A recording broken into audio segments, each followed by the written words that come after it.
Olá, seja bem-vindo a este curso rápido sobre o plano de expansão da educação integral em tempo integral. Nesta apresentação, vamos percorrer os principais pontos do Guia de Apoio Técnico disponibilizado pelo Ministério da Educação, para que você, gestor ou técnico da Receita, da Secretaria de Educação, possa entender como elaborar, implementar e monitorar esse importante instrumento de planejamento para a nossa rede de ensino.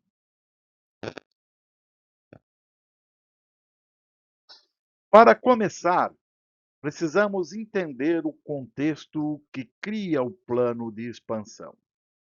A partir de 2026, com a emenda constitucional número 135, os entes federativos são obrigados a destinar, no mínimo, 4% dos recursos totais do Fundeb para a criação de novas matrículas em educação integral em tempo integral.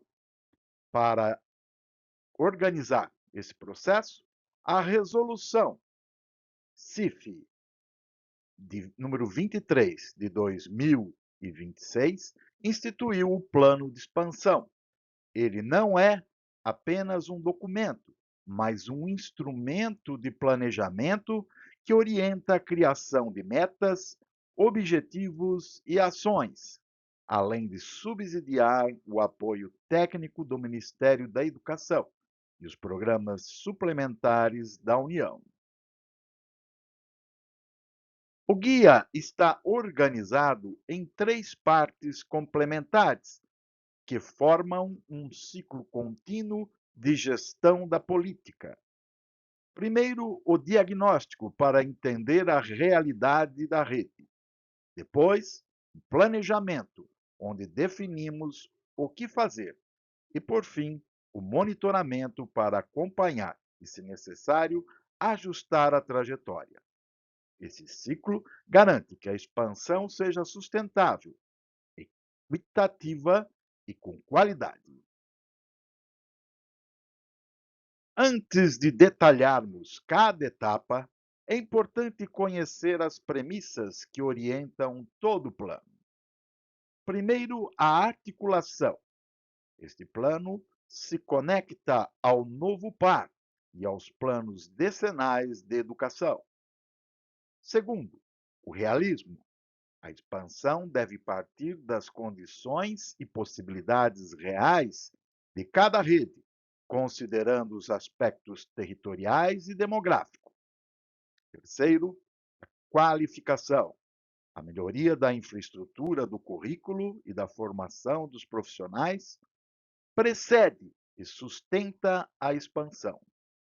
Por último, a orientação pelas diretrizes operacionais da Resolução CNE número 7 de 2025, que é a bússola para todas as nossas ações. Vamos à primeira etapa, o diagnóstico. Aqui buscamos responder onde estamos, quais são os nossos desafios.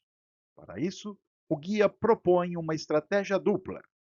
Primeira é o uso de dados e indicadores quantitativos que nos dão uma fotografia da rede. Segunda, são os processos participativos de escuta e diálogo com as escolas, professores, famílias e estudantes que captam a realidade vivenciada no dia a dia. Na análise dos dados, devemos olhar para várias dimensões de realidade da rede. Isso inclui a oferta, com o número de matrículas atuais e sua evolução, a equidade, verificando o perfil dos estudantes e a distribuição geográfica, a infraestrutura, avaliando espaços, alimentação, transporte e conectividade, o capital humano, analisando a formação e vínculos dos profissionais da educação. E, claro, os resultados educacionais, como aprendizagem, fluxo escolar e taxas de abandono. Essas informações, extraídas do censo escolar, do SAEB e do painel do PAR, são a nossa base.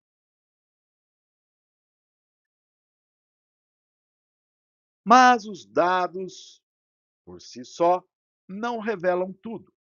Por isso, a escuta ativa é fundamental. O processo participativo nos ajuda a identificar os problemas reais do cotidiano e a refletir sobre as soluções desejáveis. Podemos fazer isso por meio de rodas de conversa, reuniões pedagógicas e assembleias. É importante lembrar de construir instrumentos de registro e, ao final, devolver os resultados à comunidade escolar. Isso, é claro, sempre respeitando a Lei Geral de Proteção de Dados e o ECA Digital, garantindo a segurança das informações dos nossos estudantes. Com o diagnóstico em mãos, passamos para o planejamento. Agora, a rede responde: para onde vamos e como vamos chegar lá? Esse processo se desdobra em quatro componentes principais. Primeiro, a análise e manutenção das matrículas que já existem. Segundo, a definição das metas de expansão. Terceiro, a seleção de objetivos e ações prioritárias. E, por fim, o planejamento orçamentário financeiro para garantir a execução. O primeiro passo é olhar para o que já temos. Precisamos analisar as condições para manter e qualificar a oferta atual, pensando na sustentabilidade da política educacional. Isso envolve garantir a continuidade dos alunos, ou seja, se um aluno entra no tempo integral do primeiro ano, ele deve ter a opção de continuar no segundo, no terceiro ano e assim por diante. Além disso, devemos usar critérios de equidade, priorizando a expansão para territórios e grupos com maior vulnerabilidade social, como aqueles beneficiários do cadastro único ou com altos índices de reprovação. Chegamos à definição das metas. A tabela 1 do guia resume o planejamento anual agregado. É importante entender como o Ministério da Educação acompanha essas metas. Ele analisa a variação de matrículas entre o censo de um ano e o censo do ano seguinte. Por exemplo, se em 2026 você não criou todas as matrículas planejadas para aquele ano, o saldo devedor se acumula. No ano seguinte, você precisará criar as que faltaram, além das novas metas previstas. Ou seja, o planejamento precisa ser realista e contínuo. Chegamos à definição das metas. A tabela 1 do guia resume o planejamento anual agregado. É importante entender como o Ministério da Educação acompanha essas metas. Ele analisa a variação de matrículas entre o censo de um ano e o censo do ano seguinte. Por exemplo, se em 2026 você não criou todas as matrículas planejadas para aquele ano, o saldo devedor se acumula. No ano seguinte, você precisará criar as que faltaram, além das novas metas previstas. Ou seja, o planejamento precisa continuar sendo realista e contínuo. Além da meta total, o plano exige um detalhamento. A tabela 2 nos pede para distribuir essas novas matrículas pelas diferentes etapas da educação básica: creche, pré-escola, ensino fundamental, anos iniciais e finais, ensino médio. Também devemos considerar as modalidades de ensino, como a educação no campo, a educação escolar indígena, a quilombola, a especial e a bilíngue dos surdos. A expansão precisa respeitar as especificidades de cada uma delas.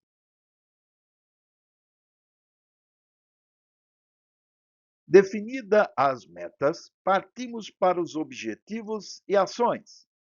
A lista disponível do anexo do guia e alinhada com as diretrizes operacionais e o novo par será a nossa referência.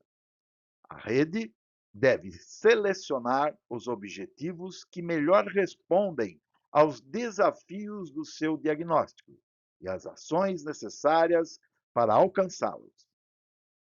As ações estarão organizadas em grandes dimensões, que vão desde a garantia de acesso e permanência, passando pela gestão do currículo, pela valorização dos profissionais, até o monitoramento da política educacional. Por fim, o planejamento financeiro. A principal fonte de recurso é o Fundeb, com os 4% obrigatórios calculados sobre a soma do Fundo Estadual e as complementações. Mas podemos e devemos considerar outras fontes, como o salário de educação, os royalties de petróleo e gás, quando aplicáveis, e os recursos de programas do MEC e do FNDE. É crucial que os recursos previstos para a educação em tempo integral estejam claramente discriminados nos instrumentos orçamentários da rede, como a Lei Orçamentária Anual, a LOA, a LDO, Lei de Diretrizes Orçamentárias, e o Plano Plurianual. Agora, a terceira e última etapa, o monitoramento. É o motor da gestão. Monitorar não é apenas verificar se a meta foi cumprida, é analisar constantemente o processo, perguntando: as ações estão sendo executadas? As condições de infraestrutura, profissionais e alimentação estão acompanhando a expansão? Esse olhar atento nos permite identificar problemas, corrigir rotas e, principalmente, aprender com a execução para melhorar a política educacional continuamente. O guia sugere 6 dimensões principais para o monitoramento. Primeiro, o próprio número de matrículas criadas. Segundo, as condições de ofertas, como infraestrutura e profissionais. Terceiro, a execução das ações previstas. Quarto, a permanência dos estudantes, analisando quem acessa, quem permanece e quem abandona, sempre considerando marcadores de equidade como raça, gênero e deficiência. Quinto, a execução orçamentária. E, por último, mas não menos importante, os resultados de qualidade, que incluem aprendizagem, frequência e a percepção da comunidade escolar. Para que o monitoramento funcione, ele precisa ser organizado.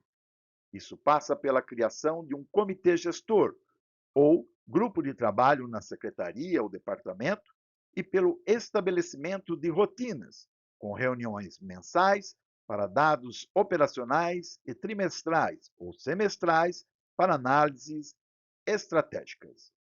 As escolas têm um papel central nesse processo, realizando sua autoavaliação institucional e analisando seus próprios dados. Além disso, a transparência é a chave. A rede deve divulgar relatórios de monitoramento para os conselhos de educação e para a comunidade, fortalecendo o controle social.